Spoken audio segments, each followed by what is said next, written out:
Hello everyone and welcome to another episode on Come Away With Me with Bianca, Valerio. And I am coming to you from Yale University in New Haven in Connecticut. I know it's a little bit different from what you guys are used to when I start an episode. Well, being in the States, it actually has a lot to do with today's episode. Now, November 23rd, it had just passed by the time you guys watch this. It had just been the Thanksgiving here in the States. Now, for us Filipinos, we don't celebrate Thanksgiving, but that's not to say that there isn't much to learn and appreciate. It's more than just stuffed turkeys and pumpkin pie. Well, anyway, I got to tour all around the East Coast, and one of those places, or two of those places, are Plymouth and Cape Cod. So here it is, my Thanksgiving episode coming from Plymouth and Cape Cod.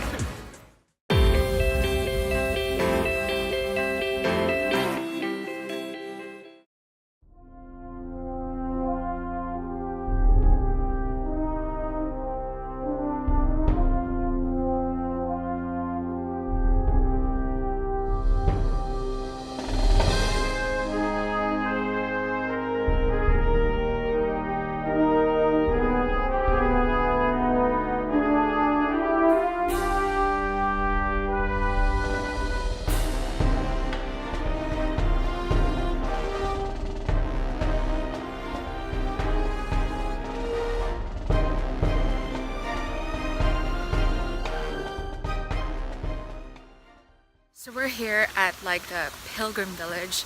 It's kind of like a recreation of what the life was back then when the first English, they call them the Pilgrims, what their life was like, living together with the Wampanoags. Those are the Native Americans. Again, guys, I'm not trying to be an expert. I'm just trying to share with you guys how I understand their history.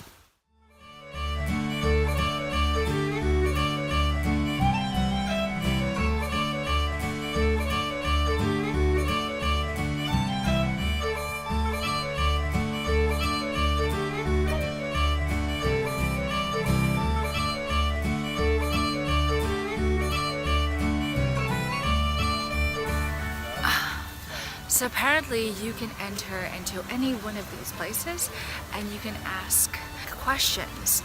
These are not actors. They're actually actual Native Americans. So right here, they're actually making a canoe, and it is going to look like this in the very end. But behind me, what they're doing is they're burning the inside so that it's empty, so it becomes a canoe. And they said that it actually takes about 5 days to complete. Very cool.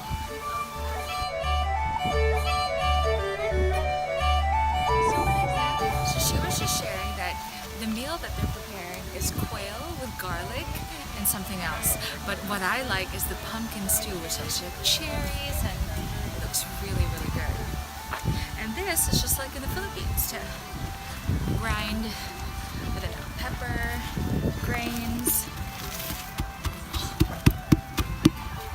So apparently this is a winter home because it actually has a barricade in front of the entrance, and it's further from the water where it's windy.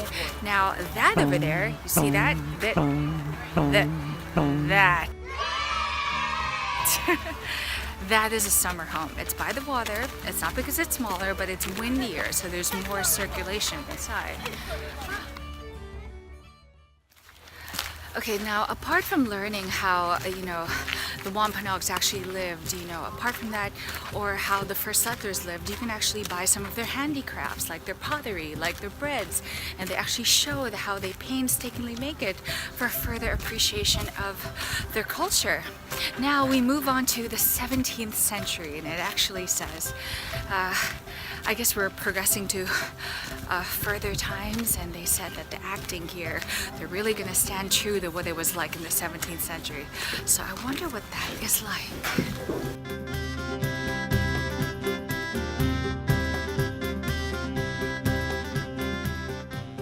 So we just met one of the villagers. Her name is Martha Brown, and wow, they really do stay true to their character. Very formal, and just you really feel like you're in a different world. Where are you from? We're from the Philippines. Oh, wow. Quite a distance. I just want to ask, what's a typical day like for you? Depends upon the time of year. We're all farmers, so this time of year the harvest is in, which is good, so it's mostly getting your house ready for the winter, Yes. getting your fields ready for the winter, getting things. Winter comes, and once it comes, it stays for a while. For a while, for a long while. And it can be very fierce, yeah, very long, cold. But What we is have your free name, fuel. sir? Oh, Miles Standish. Standish? Miles? Bianca. Well met. Hello, sir. Thank you. You're most welcome. I like the crimson of your breeches. It's very bright. He could have said red jeans, but that was awesome. Thank you. I most love welcome. that. Thank you. Bye. Pleasure. You see this rope right over here? Okay. So you see it, it's a bed. So you've ever heard of the term good night, sleep tight? Well, those ropes, they actually have to pull them every night to make sure, because it's gridded, to make sure that when it's tight, you don't fall when you sleep. Now you know. Okay, so we're inside another home. I guess it's kind of like, look at this. We came from that bed. Look, it is like a rope. So if you don't tie it tightly, then you're gonna fall off, right? Okay, now we were told now this basket over here is where they put chickens that they've caught. Well, isn't that random? Right beside your bed.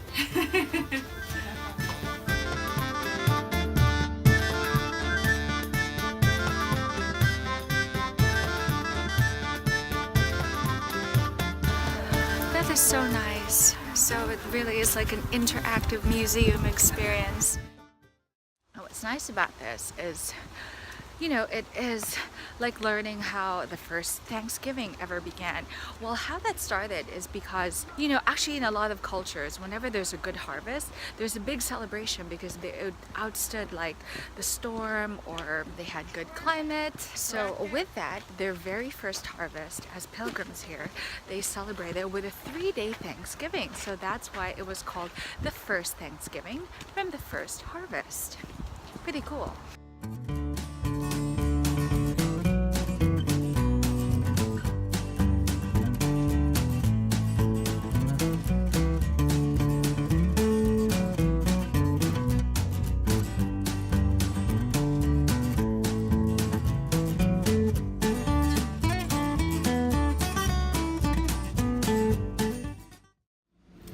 Okay, so you must be thinking, Bianca, it's Thanksgiving. There has to be food somewhere. Where's the turkey? Okay, well, technically there was no turkey.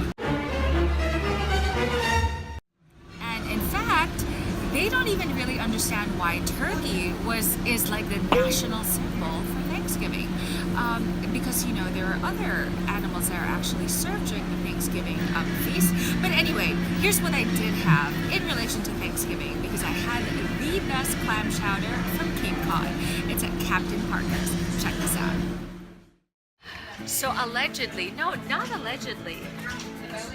Hi, Svenja said that the clam chowder here in Captain Parker's is the best. It's not because she said so, but they have been winning the best clam chowder for so many years, and so much so that they're not allowed to join the competition anymore.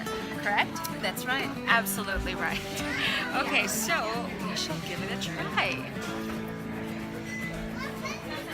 I'll be honest, I don't really know what a good clam chowder is, but it's good. I mean, I don't know how else to describe it. I think usually when I think of clam chowder, or from the clam chowders that I've tasted, they all kind of taste the same. It's very creamy, it's very milky, it has some texture, but this one you can actually taste spices in it.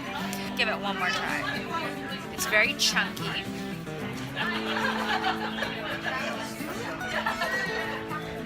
It's a bit peppery as well. Very good.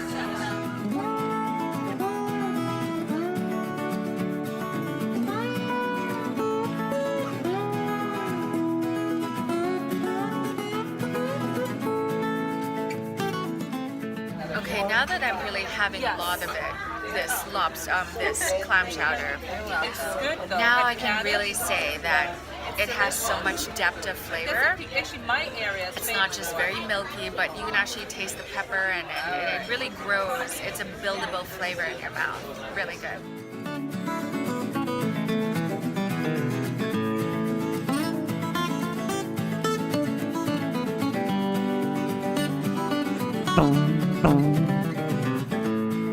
So I'm so glad that we had this meal. Captain Parker's was excellent. The lobster was just coming out of the shell. And yes, the clam chowder, You know, sometimes when you don't really know what to say at the heat of the moment, you gotta wait for it to settle. And yes, that clam chowder was pretty awesome. Paired it together, asked for white vinegar. Wonderful. Oh my god, guys, it was really, really good. I mean, I've tasted a lot of clam chowders, but Captain Parker's, it was very peppery, which I like, so it had more depth of flavor.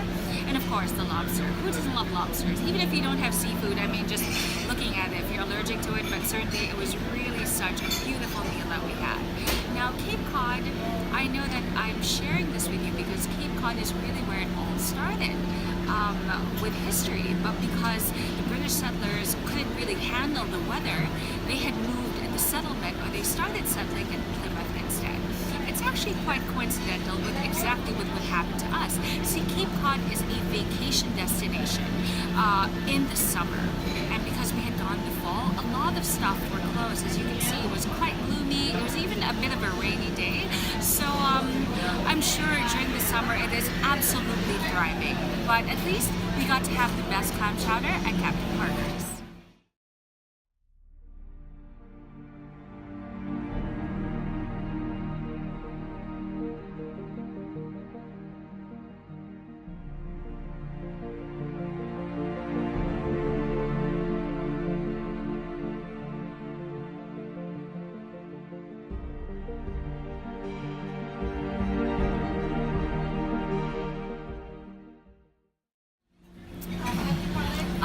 You know, it really got me thinking, even if we don't celebrate Thanksgiving in the Philippines, we learn a lot of things in history, right? And it's actually interesting to call it history because it's from the words his story. Now, in the news, I had recently learned that they're no longer calling it Columbus Day, at least in certain states. I'm not sure if they're going to call it Indigenous Day, but the point is they no longer want to consider it a celebration because a lot of people feel that it's disregarding the genocide that had happened to the Native Americans.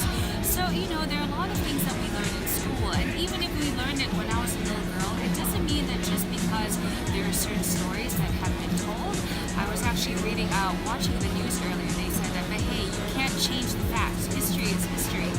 But that's the thing though, history is the truth of someone.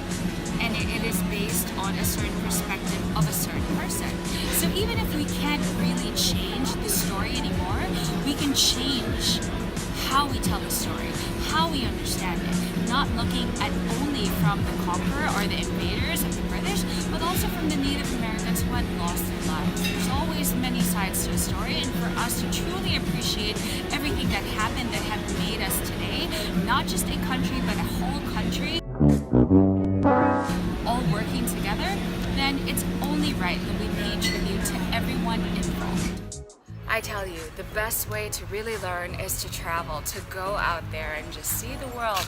Once again, you don't need to step in an airplane. You could take a road trip, go with your friends, with your family, get to open your eyes and see the world. So I hope I got to share a snippet of what I feel is a better appreciation of Thanksgiving and the United States, their culture as well, and how it all began. So don't forget, there's a written post on my website that's in biancavalerio.com. And there's my Instagram, Facebook, and my Twitter. And people are actually watching me as I'm filming this, but I don't really care because at the end of the day, I want to share with you with everything that I learned, just as they do in Yale University. So until the next episode, I'm Bianca Valerio coming from Yale. Bye guys.